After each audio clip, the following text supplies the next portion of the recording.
La déstabilisation des marchés s'inscrit dans le cadre d'une offensive chinoise. Le symbole de cette journée, c'est l'action Nvidia, qui était jusqu'à hier matin l'entreprise la plus valorisée en bourse du monde. Jamais une entreprise n'avait perdu autant en une seule journée. C'est 2 fois plus que le record précédent qui était déjà détenu par Nvidia. Et pourquoi cette chute ? Alors l'explication, elle tient en un seul mot. Ce mot, c'est DeepSeek. Alors c'est quoi DeepSeek ? C'est la nouvelle habitude qui s'impose depuis ce week-end. Consulter DeepSeek plutôt que ChatGPT. La nouvelle application d'intelligence artificielle a été l'application la plus téléchargée ces derniers jours aux États-Unis, en Australie, au Royaume-Uni et en Chine. Une réussite qui n'a coûté que 6 millions de dollars contre plusieurs milliards pour OpenAI. DeepSeek est un peu le dernier avatar de ces succès chinois qui chaque année imposent 1, 2 ou 3 success stories de nature à rebattre les cartes, ou en tout cas faire douter les positions occidentales sur ces technologies. Et si ça continue comme ça, la Chine a le potentiel de dominer l'univers de l'IA dans les années, voire même les mois à venir. Mais pour contrer leur montée en puissance, OpenAI, leur concurrent direct, a mis en place une stratégie secrète, un plan qui, s'il est bien réalisé, leur assurerait de rester au niveau. Parce qu'en face, DeepSeek R1 a changé la donne. Cette startup chinoise a réalisé un coup de maître en rendant son IA open source et surtout gratuite. Une IA puissante, accessible à tous et une menace directe pour OpenAI, mais pas que. Car ce qui se joue ici, ce n'est pas juste une course technologique, c'est une bataille pour le contrôle de l'intelligence artificielle mondiale et le monde numérique moderne. Et pour rester en tête, OpenAI était sur le point de dégainer une arme secrète, une intelligence artificielle plus compacte, plus rapide et surtout plus maligne. Son nom, O3 Mini. Mais attends une seconde. Pourquoi un modèle nommé O3 Mini serait-il plus récent que ChatGPT 4o? Et c'est une question totalement légitime. En fait, OpenAI a un schéma de dénomination un peu particulier. O signifie Omni, une génération de modèles capable de mixer différentes formes de raisonnement. Le 3 fait lui référence à une ligne distincte de modèles plus petits et plus optimisés. Donc même si ChatGPT 4o semble plus avancé de par son 4, O3 Mini représente lui une nouvelle direction pour OpenAI, moins de puissance brute et plus d'intelligence optimisée. Et c'est pour eux la solution qui va leur permettre de surpasser leurs concurrents. Ce que peu de gens savent, c'est qu'OpenAI avait anticipé la menace. Et pour s'en protéger, ils ont mis en place un plan d'urgence, un recrutement discret mais stratégique. Des doctorants en informatique, recrutés via la société Mercor. Leur mission ?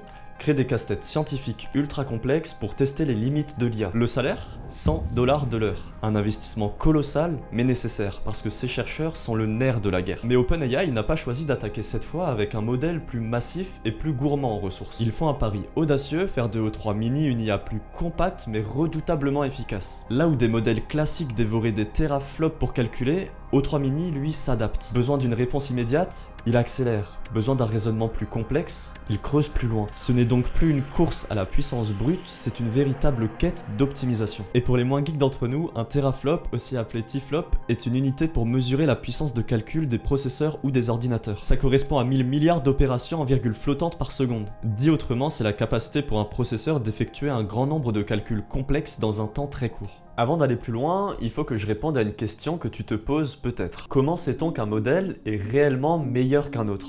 On pourrait croire qu'il suffit de poser une question à 2 modèles différents et de voir qui y répond le mieux, mais en réalité c'est bien plus compliqué que ça. C'est pour ça qu'on mesure la performance sur 5 critères différents. La précision, la capacité à fournir des réponses correctes et pertinentes, la taille du modèle, le nombre de paramètres comme le nombre de neurones dans un cerveau, l'efficacité énergétique, combien de puissance est nécessaire pour exécuter une tâche, la vitesse d'exécution, à quelle vitesse l'IA délivre une réponse, et la capacité multitâche. Peut-elle coder, raisonner logiquement, comprendre un contexte? Mais surtout, un humain lambda comme toi ou moi peut-il vraiment voir la différence entre 2 modèles?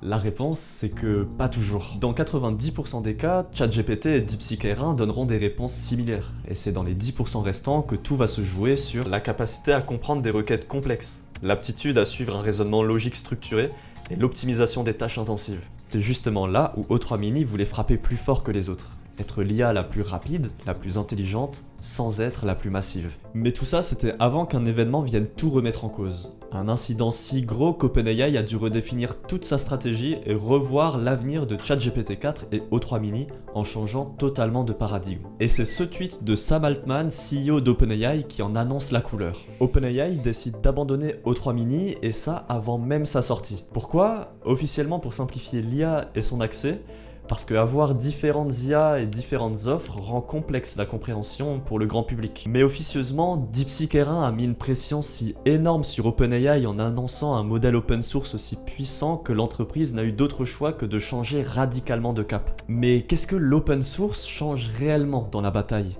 En quelques mots, un logiciel open source, c'est un programme dont le code est librement accessible, modifiable et réutilisable par tout le monde.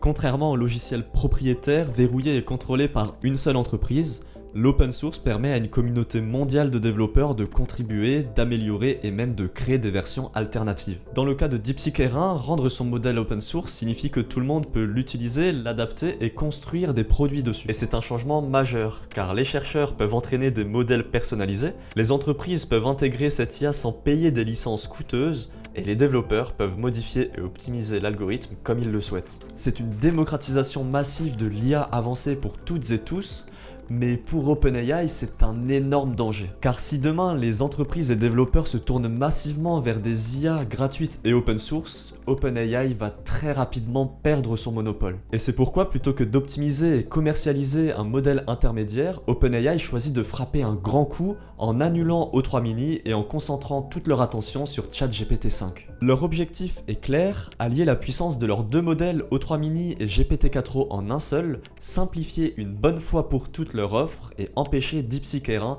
d'imposer son standard sur le marché.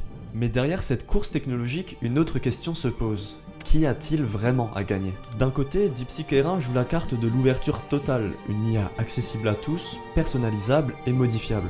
De l'autre, OpenAI resserre son modèle et son offre autour de l'efficacité. Mais ce que peu de gens voient venir, c'est que l'IA ne va bientôt plus être une question de puissance technologique, mais une affaire de contrôle et de pouvoir. Car l'entreprise ou le pays qui possédera l'IA la plus utilisée pourra aussi contrôler l'information qu'elle transmet. Et l'information, c'est le pouvoir. C'est pourquoi ce n'est pas une simple course au modèle le plus performant, c'est une véritable lutte d'influence mondiale, une guerre froide numérique. Et le vainqueur de celle-ci sera un des piliers du monde de demain. Et si tu ne veux plus être à la traîne et toujours être au courant des dernières nouveautés, on a une newsletter hebdomadaire dans laquelle on te partage les meilleurs hacks et tips du moment pour booster ton business. C'était Félix Price pour Supernova.